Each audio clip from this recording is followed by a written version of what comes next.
Hi guys, my name is Adora from Time Magazine. Hi, Isadora. How are you? As it's called, the series is about a father trying to prove his innocence and find his son.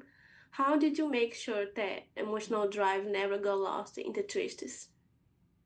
Well, first of all, I think to find his innocence wasn't really important to him. I mean, it would come with it, but it was really about finding his son. I mean, I think he felt like he was in prison because even if he didn't do it, a father's job is to protect his son, as he says early on in the story.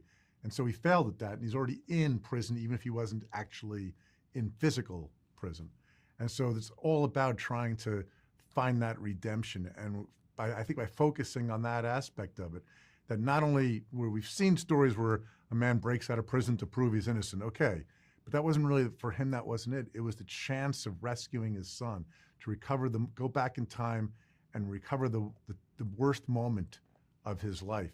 And having an actor of Sam Worthington's ability play that kind of a role, I think Robbie and I were just, felt like we were getting an embarrassment of riches in this whole cast. And were there any key changes from the book to the series that you felt were essential in adapt the story for screen?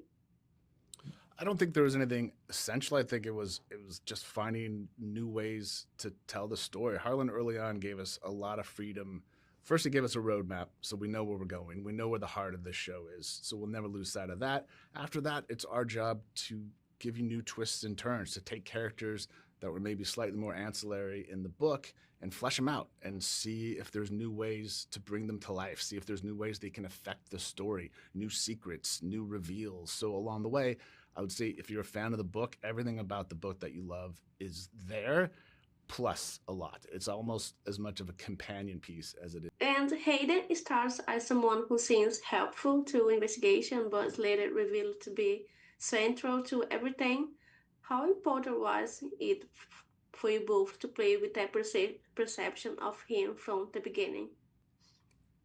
Well, I think we got very lucky that Milo Ventimiglia wanted to play this role, who's such a wonderful actor, but also a wonderful human being. And I think that comes across on stage, that you see Milo and you love Milo, both in person and on screen.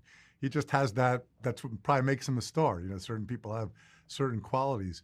And for us to be able to pervert that and change it around, oh, I think it was delicious fun. Yeah, it was the show is a lot about the cast. I mean, Harlan and I's job is to give you all those big twists and turns, and then it's the cast's job to really ground it and to make it feel real and believable. And in that aspect, we got incredibly lucky from top to bottom. Yeah, I love it, all the cast, everything. It's Thank really you. good.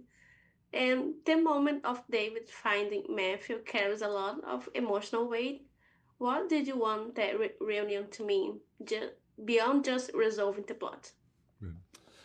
I think for a successful ending, it's not about the ending, it's about everything that came before. And so to really satisfy and to give you pull on that heartstrings, it's not about that moment, it's about everything that he had to go through to get to that moment. That's what makes a Harlan Coben show successful in a book. Because of the journey you've taken with David and Rachel over this time, you get to feel what he feels in the end. And that's sort of the magic sauce of a Harlan show. Yes, and final question. When you reach the end of the series, what do you feel the story ultimately resolves for David beyond simply finding his son? That I know that is the whole concept. Well, we want you to wonder where he goes from here. I think that last scene, without giving too much away, is I think Robbie and I hope you shed a little bit of a tear. I hope you wish for him the best, which is a hard thing to necessarily do, to get audience involvement. We answer all the questions, so to speak, but we leave things open of where they go from there. And that's part where we want you, the viewer, to sort of join in and help us tell that part of the story to yourself. And everybody, I'd almost love to, when this is all over, go to a bunch of people who have really enjoyed it and say, hey, you tell me what happens over the next year in David's life. It's good. And I think I'll get a lot of different answers and people that care. And that's really what you want in a story like I Will Find You. Yes, thank you guys. Thank you so Have a much. good day. Good talking to you.